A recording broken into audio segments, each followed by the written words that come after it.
Why would a billionaire's mother disappear on the wedding day she prayed for? Everyone watched the bride walk into the spotlight, but no one noticed the mother who should have been by her son's side. Hours later, when Kamal returned home with joy in his heart, he found the truth. His paralyzed mother gagged, bruised, and forced to ring a bell like a servant. But before that nightmare unfolds, the celebration begins. The crystal chandeliers scatter golden light across the grand ballroom like 1,000 falling stars. Champagne glasses clink as Lagos's elite gather beneath silk drapes cascading from ceiling to floor. At the center stands Kamal Adeyemi in his tailored tuxedo, his smile practiced but his eyes restless, scanning the sea of faces for the one that matters most. Beside him, Lydia poses for photographers, her wedding gown a masterpiece of imported lace and crystal beading. She tilts her head at the perfect angle, offers the perfect smile, plays the perfect bride with practiced precision. When the photographer lowers his camera, her hand slides possessively around Kamal's arm, nails sharp as claws. "Mr. Adeyemi, one more with your mother," the photographer calls out. "The matriarch should be in the family portraits." Kamal's chest tightens. He turns, searching the room with growing urgency. Tables draped in gold. Dance floor packed with guests. Buffet stations overflowing with jollof rice and suya. But no wheelchair. No slight figure wrapped in the purple asoebi he personally selected. No Mama Zara, with her gentle eyes and weathered hands that sacrificed everything to raise him. "Where is she?" Kamal pulls away from Lydia to question a passing waiter. "Have you seen an older woman in a wheelchair? Purple cloth?" The waiter shakes his head. Kamal's heart hammers against his ribs. He strides toward his cousin who is laughing near the chocolate fountain. "Femi, where is Mama? Have you seen her?" Femi's smile falters. "I thought she was near the front earlier, but not in maybe an hour." Before Kamal can react, Lydia appears at his elbow like a shadow. "Kamal, darling, we need to cut the cake. Everyone is waiting." "I can't find my mother. Something is wrong." Lydia's laugh comes out practiced, melodious. She waves her hand dismissively. "Oh, don't worry. She left early. She said she felt uncomfortable with all the noise and attention. You know how she is. Private, shy. She asked the driver to take her home to rest. She didn't want to bother you." Kamal stops moving, stares at his new wife. "She left without saying goodbye?" "She didn't want to interrupt. She said she's very proud and she'll see you later. Now come, everyone is waiting." Something cold slithers down Kamal's spine, but the crowd presses in, cameras flash, and business partners call his name. Lydia's grip on his arm is iron beneath silk. The moment sweeps him forward. He allows himself to be positioned before the cake, but doubt roots deeper in his chest. Mama would never leave without saying goodbye. The memory rises unbidden. He is 8 years old, small and thin, pushing Mama's wheelchair through dusty Mushin streets. The chair squeaks with each rotation, the frame dented and worn. Mama Zara sits with a basket of groundnuts balanced on her lap, calling to passers-by. "Fresh groundnuts, good price." Young Kamal's arms ache, his stomach growls, but he never complains. Not when Mama counts their meager earnings with trembling hands. Not when she uses most of the money for his school fees instead of her medication. Not when other children mock him, calling him wheelchair boy until he learns to fight. One evening after a good sales day, Mama buys them a small bottle of Fanta to share. They sit on the curb watching the sunset over Lagos's chaotic skyline. Mama's rough hand cups his cheek with infinite tenderness. "My son, you will not push wheelchairs forever. You will drive cars. You will build buildings. You will make a name that commands respect." Young Kamal looks up, eyes shining with tears he refuses to shed. "I promise, Mama. One day I will make you proud. One day you will never have to sell groundnuts again. One day I will give you a palace." That promise becomes his engine. Through secondary school studying by candlelight. Through university, working 3 jobs while maintaining top grades. Through the early years of building his business, when failure seems more likely than success. Every deal closed, every contract signed, every million made, all of it for her. To prove her sacrifice meant something, and he keeps that promise. The groundnut basket is replaced with a beautiful home. The cramped machine room gives way to a Lecky mansion with marble floors. The squeaking wheelchair is upgraded to a motorized one with cushioned seats. Mama wants for nothing: private doctors, physical therapists, full-time care. But despite the luxury, Mama remains the same: gentle, humble. Watching Kamal with eyes that see not the billionaire the world celebrates, but the boy who once pushed her wheelchair through dusty streets. When Kamal first introduces Lydia, Mama's smile is warm, but her eyes watchful. Lydia arrives in designer labels, but approaches the wheelchair without hesitation. She kneels, designer jeans against marble floor, and takes Mama's hands. "Mama, it's such an honor to finally meet you. Kamal talks about you constantly. He says you are the strongest woman he has ever known." Over the following months, Lydia plays her role with precision. She brings gifts, expensive scarves, imported chocolates, photo albums.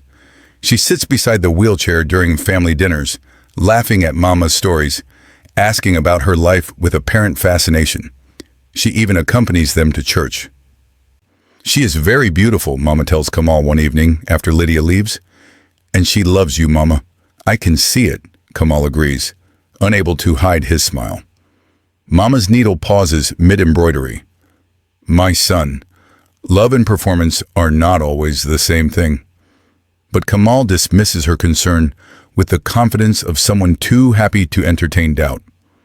Mama sees how Lydia's smile never quite reaches her eyes when they are alone, how her affection feels rehearsed, how she watches the wheelchair not with compassion, but with something that looks like calculation. But some lessons must be learned firsthand. So Mama returns to her embroidery and prays that she is wrong. She is not wrong. The wedding morning arrives. Inside the mansion, Kamal is already gone, swept away by groomsmen. Mama Zara sits in her wheelchair in the living room, dressed in the purple asoebi, her hair styled, makeup applied. She looks beautiful, dignified, ready to watch her son marry. The driver is supposed to arrive at 9. Mama waits, hands folded, watching the clock. 9 becomes 9:15, 9:30. The housekeeper is strangely absent. Mama's motorized wheelchair battery is dead. Strange, since she charged it last night. At 9:45, Lydia walks through the door. Not yet in her wedding gown, but dressed in casual elegance. Her hair in rollers, her face bare. She moves with the confidence of someone who owns every space she enters. "Good morning, Mama. Don't you look beautiful?" Mama's instincts scream warning. "Good morning! Where is the driver? I am ready to leave." Lydia's smile grows wider, sharper. She closes the door with a soft click that sounds like a prison lock. "Oh, didn't you hear? There's been a change of plans." "Change of plans? What do you mean?" "I mean you are not going anywhere." The words hang like poison. Mama stares, trying to understand. "I don't understand. Kamal wants me at the wedding. He said, I don't care what Kamal wants." Lydia interrupts, her voice cutting. "I care what I want. And what I want is a wedding where I am the center of attention, where every camera focuses on me, where I am not competing with a wheelchair for sympathy and spotlight." The cruelty steals Mama's breath. "Please don't do this. Kamal will be devastated if I'm not there. And I will tell him you felt uncomfortable, that you decided to stay home and rest, that you didn't want to be a burden." Lydia walks to where Mama's manual wheelchair sits folded against the wall and carries it out of the room, returning empty-handed. "He will believe me." "That's a lie. He will never believe you." "Won't he?" Lydia tilts her head. "Think about it. A massive wedding, hundreds of guests, cameras everywhere. Isn't it reasonable that a shy, disabled woman might feel overwhelmed?" Mama tries to move her wheelchair toward the door, but Lydia grabs the controls and kills the power. The chair dies with a mechanical sigh, leaving Mama helpless, stranded. What happens next becomes Mama's nightmare. Lydia pulls a heavy chair from the corner and manhandles Mama from the wheelchair with rough hands that leave bruises. She uses duct tape, industrial gray rolls prepared earlier, wrapping it around Mama's torso in the chair, pinning her arms to her sides. The tape pulls at skin, tears at the expensive asoebi, transforms purple elegance into a prison. Stop.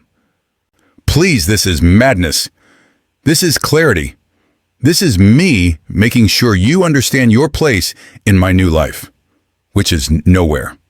Lydia reaches for the gold necklace at Mama's throat, Kamal's gift for her last birthday. She unclasps it with practiced fingers, holding it up to the light where it glitters like stolen sunshine. Don't take that. It was a gift from my son, and now it's a gift to myself. Consider it payment for all those months I wasted pretending to care about your boring stories and your pathetic wheelchair. If you're still watching this and your heart is hurting for this mother, type "God protect mothers" in the comments. Lydia drops the jewelry into her purse along with the matching bracelet and earrings. Then she pulls out a small brass bell and places it in Mama's lap. This is your new reality. If you need anything, water, food, bathroom, you ring this bell. Like a servant, like the burden you are. No, I will not. Then you will sit in your own filth. Your choice. She walks to the television and switches it on, scrolling until she finds coverage of society weddings. She turns the volume up until music and laughter fill the room like torture. In a few hours, fireworks will announce my arrival. You will hear them from here.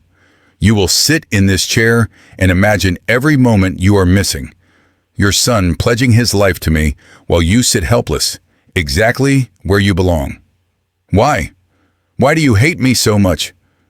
Lydia's eyes flash with something ancient and ugly. You exist.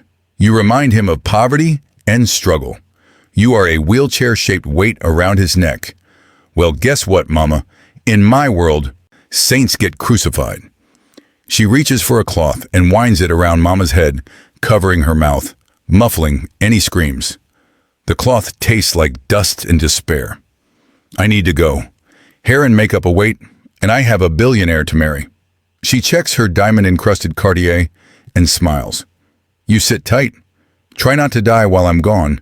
That would really ruin the photos. At the threshold, Lydia pauses. If you somehow escape and try to embarrass me, I will convince Kamal you've gone senile. I will have you committed. I will erase you from his life. Do you understand? Then she is gone, the door clicking shut, her footsteps fading like a funeral dirge. Hours pass with the cruelty of water torture.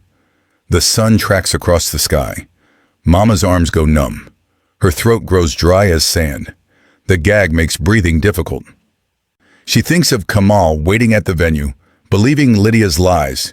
She thinks of promises to always be there.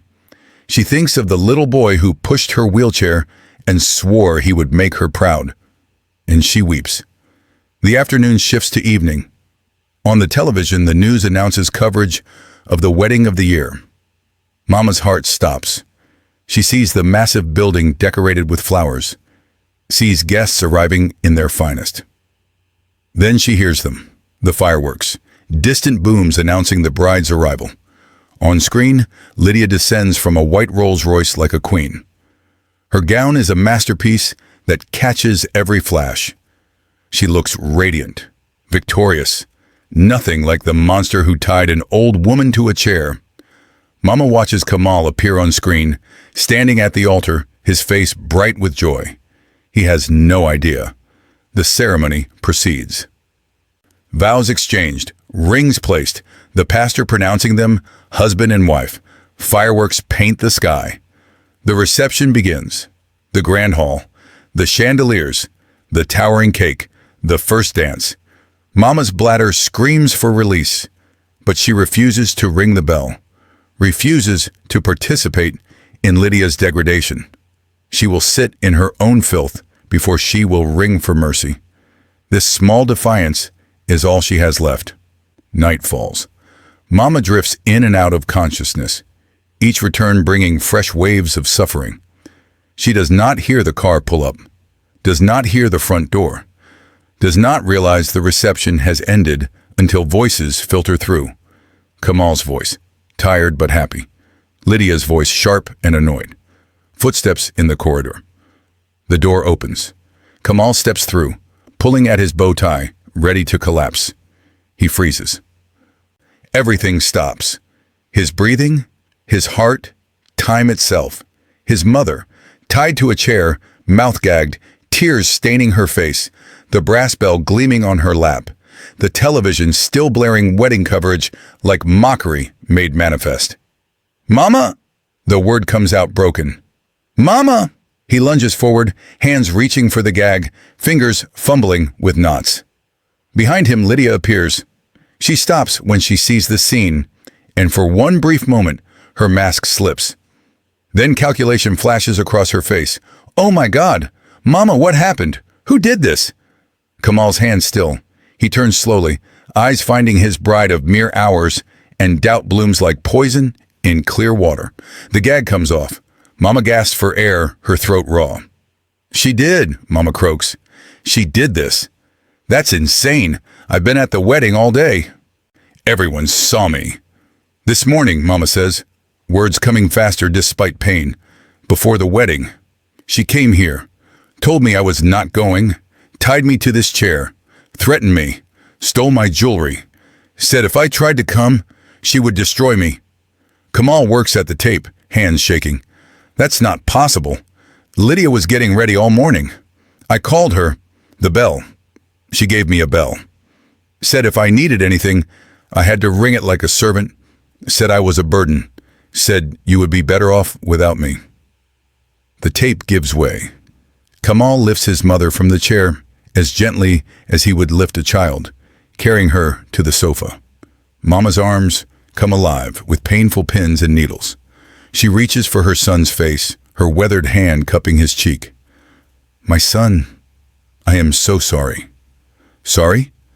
Mama, you have nothing to be sorry for." "Nothing." He stands and turns to Lydia. The transformation is terrifying. The gentle son replaced by something cold and hard as concrete. "How long have you been lying to me?" "I haven't lied. Your mother is confused. She's old. Maybe she imagined—" The wheelchair, the tape, the bell. These are not imaginations. Someone did this deliberately. Someone with access to this house. Someone who wanted her to miss our wedding. Maybe the housekeeper. The housekeeper has been with us for 5 years. She loves Mama like family. She would die before harming her. Kamal walks to Mama's jewelry box, handcrafted teak with gold inlay. He opens it. Empty. He turns to Lydia, holding the empty box like evidence. "Where is her jewelry?" Lydia's eyes dart toward her purse by the door. Fatal mistake. Kamal sees it. He crosses the room in 3 strides and grabs the purse. Lydia lunges. "You can't go through my personal things." But Kamal is stronger, fueled by fury. He upends the purse. Lipstick, phone, keys spill across the floor. And then, Mama's gold necklace, bracelet, and earrings, catching the light like accusations made physical. The silence is absolute. Kamal stares at the jewelry as if they are artifacts from a world he no longer recognizes. When he looks up at Lydia, his face shows nothing but emptiness. And somehow that is worse than rage. "Get out!" "Kamal, please, let me explain." "Get out!" The roar shakes the windows. "Get out of my house before I do something I cannot take back." If you were Kamal, what would you do? Let me know in the comments. Lydia's mask shatters completely. The beautiful bride disappears, replaced by something ugly and desperate. "You're going to throw me out on our wedding night? For her? For a crippled old woman who can't even walk? I'm your wife. Security." Within seconds, uniformed guards appear. Kamal points at Lydia. "Remove her from this house, immediately. If she resists, call the police." "You'll regret this," I'll sue you. I'll take everything. Your father built his business on contracts with my company. Contracts I will cancel Monday morning. Your mother's boutique? It operates in a building I own. Lease terminated. Your brother's car dealership? I'm his largest customer's largest investor. One phone call. Lydia's face goes from red to white. You can't. I can. I will. You touched my mother. You tied her up like an animal. You stole from her. You lied to me on the day I was supposed to trust you most. You are a monster in a wedding dress. The guards take Lydia by the arms. She fights, screaming obscenities, threatening lawsuits and revenge. Her expensive gown trails behind her like the train of a deposed queen, crystal beating catching the light as she is dragged through the corridor. Her shrieks echo until the front door slams, cutting them off like a blade. Kamal stands motionless until the car pulling away fades. Only then does he return to the sofa where Mama sits wrapped in a blanket. He kneels before her, his head dropping into her lap like when he was small and the world was too much. I'm sorry, Mama. I'm so sorry. I brought that woman into your life. I trusted her. How did I not see? Mama's hands, still shaking, stroke her son's hair with infinite gentleness. Love is not blindness, my son. She was very good at deception. Do not blame yourself for having a good heart. A good heart that almost destroyed you. She could have killed you. But you came home. God brought you at the exact moment I needed you. That is protection. Kamal lifts his head, face ravaged by tears. I want to press charges. I want her arrested. Mom is quiet, her hand still stroking his hair. Outside, Lagos continues its eternal chaos. Inside this mansion, a mother makes a choice. No. No. Mama, she tortured you. I know what she did. I spent hours tied to that chair. But revenge, legal battles, that will not heal me. That will not restore your heart. That will only feed the darkness she represents. So she gets away with it? Oh, my son, she will not walk away unpunished. God has already seen. God already knows her heart. And God's justice is more complete than any court could deliver. I do not need revenge. I leave her in God's hands and I focus on what matters. Healing. Peace. Making sure you don't let her poison, turn you into something you are not. How can you be so forgiving? I forgive not because she deserves it, but because I deserve peace. Forgiveness frees me from carrying hatred. It's about not letting her win by turning me bitter. Do you understand? Kamal does not understand fully, but he nods because this is his mother, and she has never steered him wrong. Over the following days, he files for annulment citing fraud. He draws up restraining orders. He cancels every business arrangement benefiting Lydia's family. But he does not press criminal charges following Mama's wishes. News of the wedding's collapse spreads through Lagos like wildfire. Social media explodes. Within 48 hours, the narrative shifts decisively against Lydia. She becomes a cautionary tale, the beautiful woman whose mask slipped, revealing the monster underneath. Lydia's fall is absolute. Designer labels ghost her. Exclusive clubs turn her away. Her social media becomes a graveyard. Her family's businesses hemorrhage money as contracts vanish. Her father watches decades of work crumble because his daughter tied an old woman to a chair. 6 months later, in a small Surulere market, a security guard does a double take. The woman setting up a stall wears faded jeans and a worn t-shirt.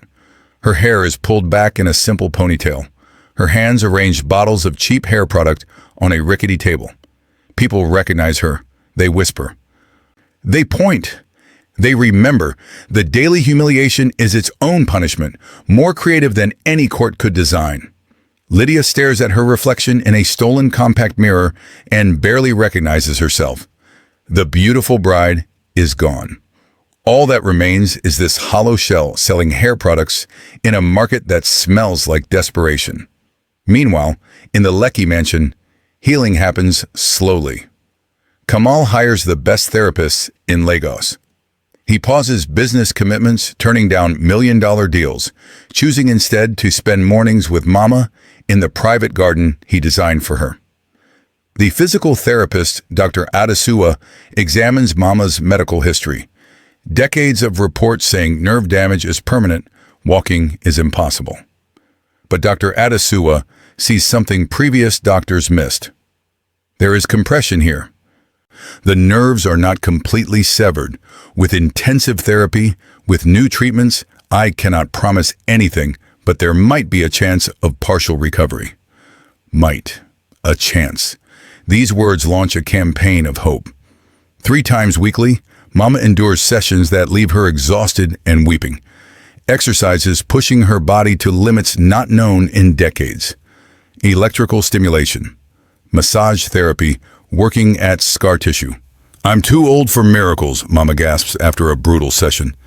No one is too old for miracles, Dr. Adesua says firmly, but miracles require work.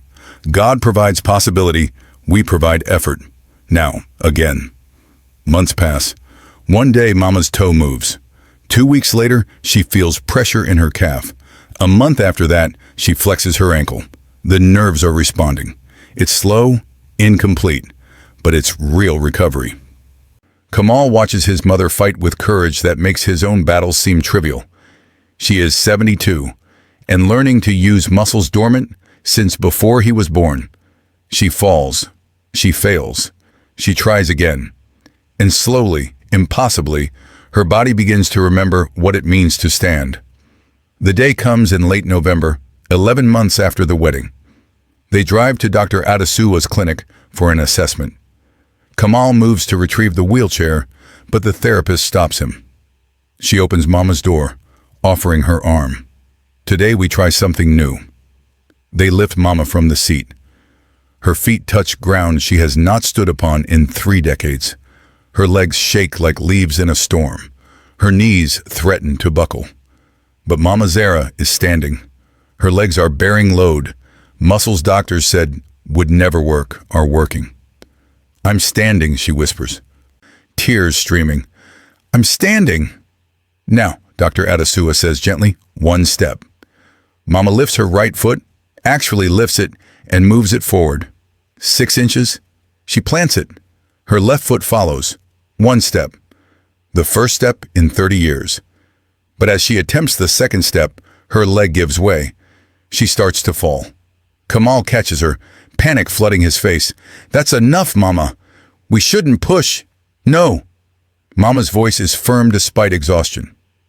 If God brought me this far, let me try 1 more step. She grips Kamal's arm, steadies herself, and focuses every ounce of will on her legs. The second step comes, then a third.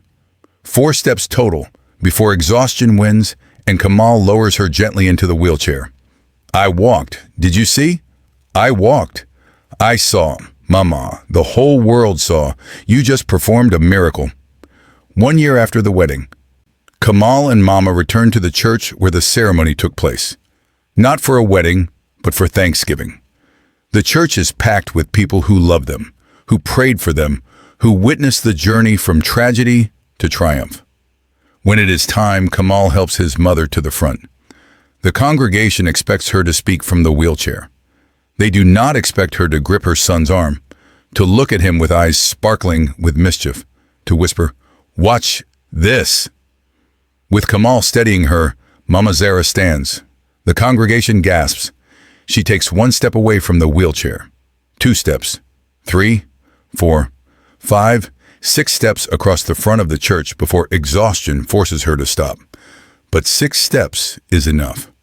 6 steps is proof that the God who sees suffering does not always prevent it, but always, eventually, answers it. The church erupts. People cry, shout, praise. Kamal supports his mother back to the wheelchair, but they both know its days are numbered. Someday soon, she will walk on her own legs, carrying nothing but the dignity no one could ever truly steal. If you believe God can still do miracles, comment Amen so others can see it. As they drive home through Lagos's chaotic streets, Mama watches the sunset paint the sky in shades of gold. I am thinking that God has a sense of humor. The woman who called me crippled now watches me walk. The woman who said I was a burden now carries the weight of her own choices. I did not seek this revenge, but it came anyway, delivered by the simple operation of truth revealing itself. Do you think she learned anything? Kamal asks. I don't know. Some people learn. Some stay hard until hardness breaks them. But that is between her and God. My job is not to judge her or save her. My job is simply to live, to walk these steps I was given, to love this son I was blessed with, to show the world that weakness is not what it seems, that the paralyzed can stand, that the tide can be freed, that the mocked can be vindicated without ever seeking vindication. They arrive home as the last light fades. Kamal helps his mother from the car, and this time when they reach the front door, he deliberately steps back.